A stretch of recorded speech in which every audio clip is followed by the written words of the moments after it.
The more you explain, the guiltier you look. It doesn't matter if you're telling the truth. It doesn't matter if you did nothing wrong. The moment you start over-explaining, justifying, providing unnecessary details, you've triggered a psychological pattern that makes people doubt you. And once that doubt takes root, no amount of explaining will remove it. In fact, every word you add makes it worse. This is one of the cruelest paradoxes of human psychology. Innocent people often look guilty because they care too much about being believed. They provide context. They fill in gaps. They want you to understand the full picture. Meanwhile, actually guilty people often appear more credible because they've rehearsed a simple story and stick to it. Today, we're breaking down the psychology of why explaining yourself backfires, what's happening in the other person's mind when you do it, and most importantly, how to defend your character without destroying your credibility in the process. Section 1. The Psychology of Suspicion. Let's start with what happens in the listener's brain when you start explaining yourself. Humans are pattern-matching machines. When someone makes an accusation or asks a pointed question,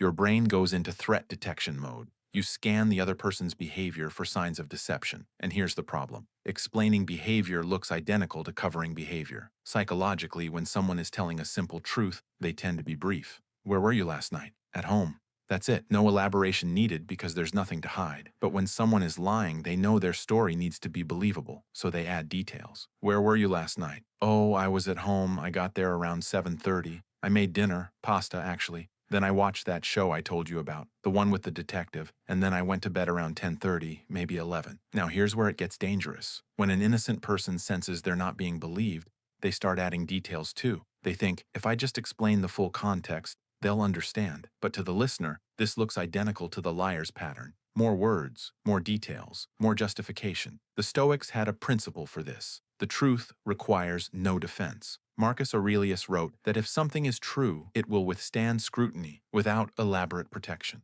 The more you defend it, the more fragile it appears. Section 2. The Machiavellian principle, perception over reality. Machiavelli's entire political philosophy rests on one uncomfortable truth. How you appear matters more than what you are. And nowhere is this more relevant than in defending yourself. When you're accused of something, your instinct is to prove your innocence through facts, through explanation, through reconstruction of events. This is a mistake, because the game being played isn't about truth, it's about credibility. Let me give you a modern example. Politician gets accused of corruption. Option 1. They release a 47-page document explaining every transaction, every meeting, every decision. Option 2. They give a 10-second statement. The accusation is false. My record speaks for itself. And move on. Which one looks guiltier? The 47-page explanation. Why?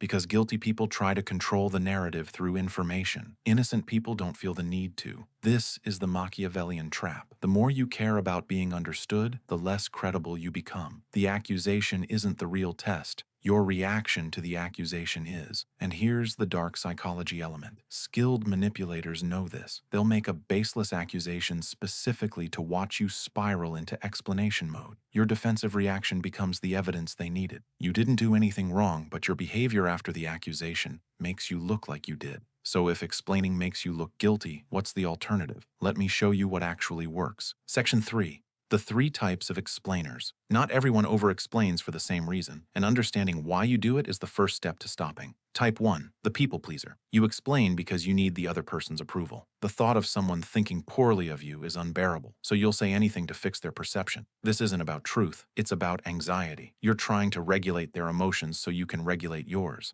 The problem: people pleasers are easy to manipulate. Accusers learn that all they have to do is imply disappointment, and you'll scramble to explain, justify, and eventually comply with whatever they want. Type 2. The responsibility taker. You explain because you genuinely want to provide context. You believe in fairness, in being understood, in making sure all variables are considered. This is noble, but tactically naive. You're operating in good faith while the other person may not be. The problem: responsibility takers assume everyone wants the truth as much as they do. But often, the accuser doesn't want an explanation. They want dominance. Your explanation is giving them more ammunition. Type 3. The insecure defender. You explain because you don't trust your own credibility. Deep down, you're not sure they should believe you, so you overcompensate with information. This is a self-esteem issue disguised as a communication issue. The problem: Your lack of internal confidence bleeds through every word. People sense it, and doubt is contagious. If you don't believe in yourself, why should they? The Stoic solution for all three types is the same. Detach from the outcome. You can't control whether they believe you. You can only control whether you maintain your integrity. Once you accept that, the compulsion to explain dissolves.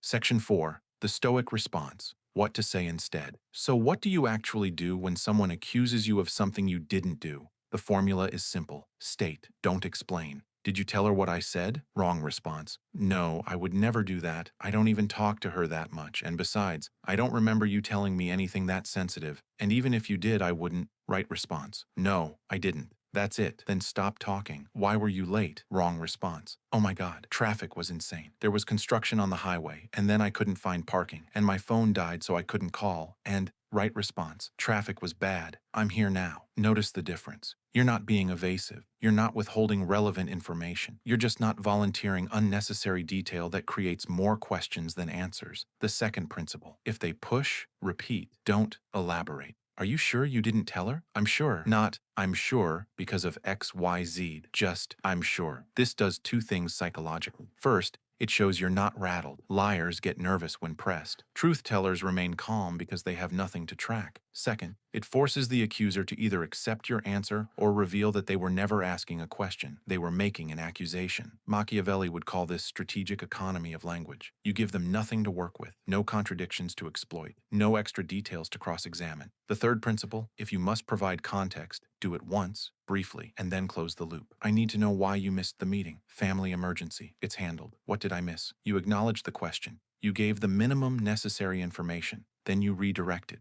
You're not shutting down. You're just not feeding the interrogation. Section 5. When explaining is strategic. Now let's be clear, there are times when detailed explanation is appropriate. This isn't about never providing information. It's about understanding when explanation serves you versus when it undermines you. Explain when documentation matters more than perception. Legal contexts, HR investigations, formal disputes. These are situations where you're creating a record, not managing an emotional dynamic. Here, thoroughness protects you. Explain when you're teaching, not defending. If someone genuinely doesn't understand your decision and you want to help them learn, explanation is generous, but notice the difference. You're educating, not justifying. There's no defensiveness in your tone. Explain when the relationship requires transparency. Close relationships, partners, family, long-term friends, sometimes need context to maintain trust. But even here, there's a difference between sharing and scrambling. The question to ask yourself, am I explaining because it serves a legitimate purpose, or am I explaining because I'm uncomfortable with their doubt? If it's the latter, you're not communicating, you're managing your own anxiety, and that never works. Never. Section 6. Rebuilding credibility after over-explaining. Let's say you've already done it. You've already over-explained. You've already spiraled into justification mode, and now you can feel the other person's suspicion growing. Can you recover? Yes, but not by explaining more. Step 1. Stop talking. Mid-sentence if you have to. Just stop. The hole only gets deeper if you keep digging. Step 2. Acknowledge without apologizing. I'm giving you way too much information. Bottom line, I didn't do it. You're not apologizing for defending yourself. You're just recalibrating the conversation. Step 3. Shift your energy. Desperation is repellent. Calm is magnetic. Take a breath. Slow down. Let there be silence. The Stoic principle. Your composure is your credibility. And here's the long game. If someone refuses to believe you despite your honest answer, that tells you something about them, not you. Maybe they're a manipulator who was never going to believe you anyway. Maybe they're insecure and need you to grovel. Maybe they don't actually care about the truth. They just want control. The Stoic response. You can't force trust. You can only offer truth. If they reject it, that's their choice. You don't lower yourself by chasing their approval. Walk away from relationships where you have to constantly defend your character. Life's too short to live in interrogation mode.